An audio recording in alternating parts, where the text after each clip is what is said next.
kind of wanted to give you a quick story on why I moved back to the Philippines.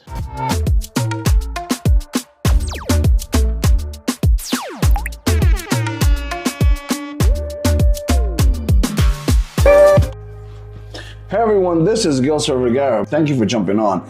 If you are into reviews, lifestyle videos, just my life here in the Philippines as a Filipino American, this might be the channel for you. I might have a different perspective because I'm a working professional here who's Filipino American. I might, if you look at all my videos, I have like 800 plus videos. You get snippets of my life, but I kind of wanted to give you a quick story on why I moved back to the Philippines. Hopefully this will give you some insight, and those of you who are wanting to potentially move, and if you had any questions for me, comment down below if I don't answer whatever I'm going to say today, because many Fil-Ams don't really come back here in their 40s or, a younger Fil-Ams. Long story short, I moved back here for work, obviously. I work for an American company here in Cebu, and I'm also a business consultant for other companies. My third leg of, another income stream is I do life coaching and accountability coaching for young men who are emerging in the management and leadership, field in whatever industry they are. Me moving back to the Philippines was, to be honest with you, it was around the time, a few years past, my dad just died. So we have existing businesses here and properties here that we wanted to develop. My brother and I, my siblings and I. Literally, I just needed to find a way to come back to the Philippines so I can, invest and, grow out Ruby and I's personal businesses as well as my family's businesses. I was just stuck in America, and I love America, right? I lived in New York for 30 plus years and lived in Virginia Beach for a year. So I just found myself after a while, just not feeling burnt out living in America, but just in the rat race, right? And I work here as well, but I don't feel that here, to be honest with you, here in Cebu, or in the Philippines in general. People are a lot nicer, driving's the whole nother video. I don't really like the driving here, but generally speaking, my disposition here is a lot better. I enjoy myself more, and to be honest with you, I get more for my money here. So that's pretty much it. I could have stayed in America, Ruby and I, and she was an emerging real estate agent over there. So she really gave up a lot to take the risk in moving back to the Philippines again. And I'm just so grateful. Now I'm at the point where I'm having a little bit more free time in my life. The role I'm in at work is more empowering, developing, and things like that. I'm in a position in my life where I feel good. I feel I have purpose. Because in America, I honestly was really close to being burnt out. I probably was burnt out. Managing and just the life there where it's just you literally just go to work and go home, go to work and go home. Now, some people live different lives in America. Some people, some of my family, my cousins, my sisters, they like it there. It was just not for me. I just like the vibe here. Now, because it's an emerging country, there's certain things you have to get used to. It's not for the faint of heart for certain things you see here, I'll be honest with you. But I have this desire to want to be in this country, I have this desire to want to impact my fellow Filipinos here, especially the men here, because I do see there's a problem here with motivation, ambition. I could have stayed in America, like I said, but to the core, something told me just come back here and do what you have to do here, and the road that's paved in front of me, I'm just gonna walk it, and that's just that, right?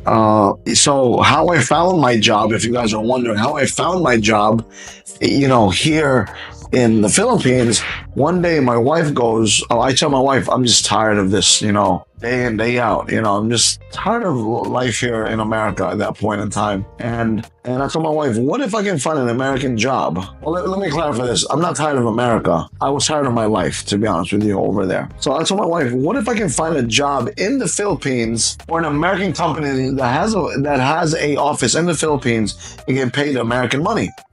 And she was like, that's gonna be like a needle in a haystack. Lo and behold, thank God, the next 2 days, I found the job in Davao. And I found it, interviewed for it, got it. And then, boom, I am in Davao. And I was like, to be honest with you, it was a dream come true. That's why I got to be very thankful for Steve and Jackie for giving me that shot. I really appreciate it. I got into a point in my life where, I was like, I wanted to get closer to Cebu and, not to get too heavy into it. I just wasn't feeling myself in Davao. Thankfully, I have friends here, and I'm working with one of my friends now. He's the CEO of the company, and I'm the CEO of the company. And basically, it's really close to our properties in Cebu, and it's really close, only 5 hours to Dumaguete. So it's a blessing, you know what I'm saying? In all honesty, overall, my life I have lived a blessed life. I haven't lived the most luxurious life. I grew up in the ghetto, but at the end of the day, I have lived a great life. I have great people around me. I can't really complain, to be honest with you. I'm very grateful. So that's how I moved here in the Philippines. Now, next 5 years, just want to help grow companies, my personal company as well as other companies I work with, and help empower people. Because I was a black sheep, troublemaker. I wasn't a good person at the end of the day. I was kind of lost. I was lost for a very long time. I know how it feels to act like this is it. Is this one of those, this is life for me type thing, or just not really trying to harness your potential. So I love helping out if they want it, especially young men here, especially young men kind of realize that ambition, not be afraid to go after it and things like that, and just keep pushing them forward. Some of my clients in the past in America, I mentored them just for that as well. Like, they're coming from not the best neighborhoods, not the best background, and then eventually they get a job. They want to upscale their life. They want to get better at managing people, talking to people, and things like that. So that's where I come in and help them, as well as set up like accountability planning for them. Like, I have meetings with them at once a week. They reach out to me via Messenger, pretty much 24/7, and just I'm basically that sense of responsibility, consistency that they needed in their life that they probably didn't have. So I'll be more than happy to do that for people, because I've been there, growing up, my dad was never really in the house because he was consistently working, just like your typical immigrant, story, just working 20-hour days. My mom was doing the same thing. So I was left to my own devices, and I did the best I could. And sometimes the best I could was getting into trouble with some of my friends. So I know how it feels not to want to come out of your comfort zone, and how uncomfortable it is to be out of your comfort zone, and how, importantly, how easy it is to sink back into your comfort zone.